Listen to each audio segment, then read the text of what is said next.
Estamos de volta hoje falando sobre a timidez e o comportamento exagerado no ambiente de trabalho.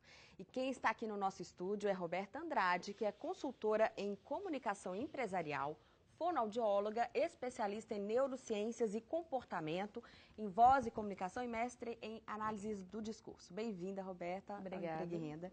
Roberta, a conduta do profissional no ambiente de trabalho, ele depende do perfil da empresa? Sim, com certeza.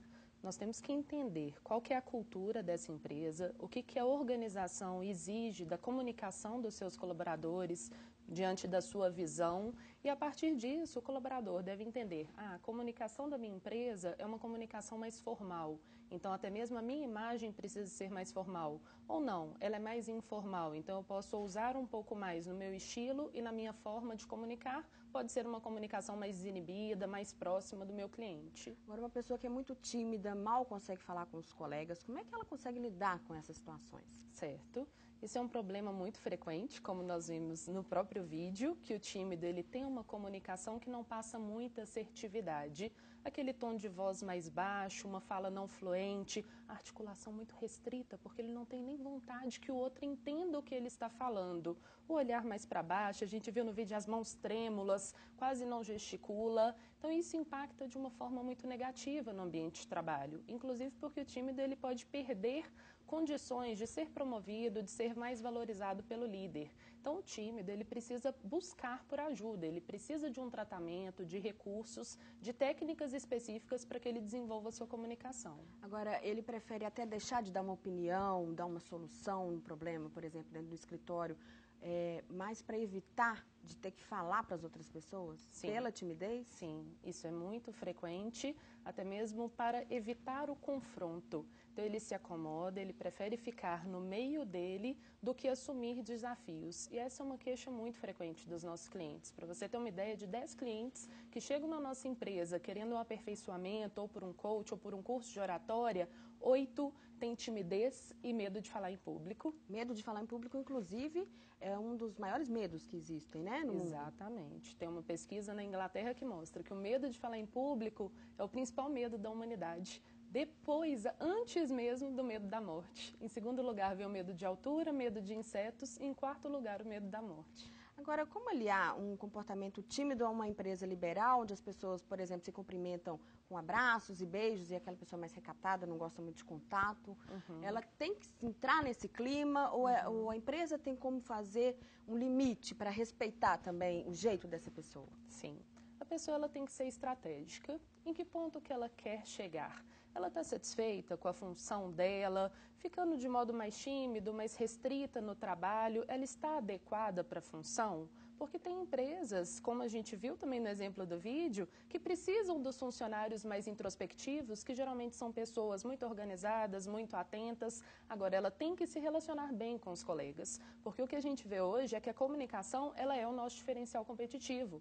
As pessoas que têm mais chance de promoção, que são mais reconhecidas no trabalho, são aquelas que conseguem expor suas ideias, que se comunicam melhor. Então, ela precisa representar esse papel. Então, por mais que ela não goste de se relacionar com o outro, e muitas vezes a atividade dela nem exige essa postura de relacionamento, mas ela está satisfeita nessa posição ou ela quer alcançar mais, ela quer ser compreendida? Aí é necessário que ela tenha um esforço adicional para se adequar à cultura da empresa. Então, se é um ambiente muito próximo, que as pessoas se abraçam e que isso é permitido na empresa, ela precisa desenvolver recursos de encarar isso com mais naturalidade. Por outro lado, uma pessoa que é extrovertida demais, isso também atrapalha, faz brincadeira fora de hora, fala alto, às vezes as pessoas estão concentradas em alguma tarefa e ele chega causando, vamos dizer assim, né? Isso também pode ser prejudicial para a imagem dele? Sim, com certeza. É a principal demanda dos nossos clientes hoje, quando a gente faz um trabalho no âmbito corporativo, é que as pessoas saibam dosar esse limite. Eu quero que os meus colaboradores eles sejam desinibidos, que eles se relacionem bem, que eles tenham liderança, mas ao mesmo tempo eles não podem extrapolar, porque a gente sabe que o extrovertido ele está muito mais susceptível a cometer atos falhos, a não respeitar o limite do outro, a não praticar o que a gente chama de etiqueta profissional. Então é importante que ele também se adeque ao que a empresa está precisando, o que ele tenha como perfil. Vamos voltar um pouquinho, a gente estava falando sobre o tom de voz que a gente viu até na reportagem, né? Quem tem uma voz um pouco mais infantil, isso acaba também interferindo na imagem dela? Ah, sim, com certeza. Aquelas pessoas que falam como menininha, né? Você pode ser o docinho do papai, o xodózinho da mamãe, mas no trabalho isso não vai pegar bem.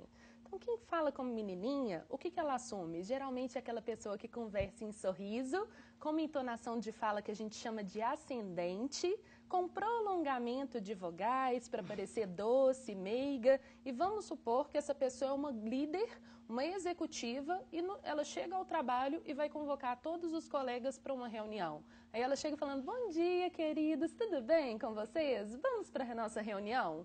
Quem vai levar essa pessoa a sério? A forma que ela se coloca transmite uma imagem que não é favorável para o cargo que ela assume na empresa. E o oposto? Cara muito autoritário, assim. Muito sisudo, então aquela pessoa que conversa de modo acelerado, muitas vezes até com o queixo para frente, porque ele tem muita segurança do que ele fala, uma articulação restrita, e ele chega e fala, bom dia, tudo bem? Vamos começar a reunião? Dá medo, hein? Nossa, já fala.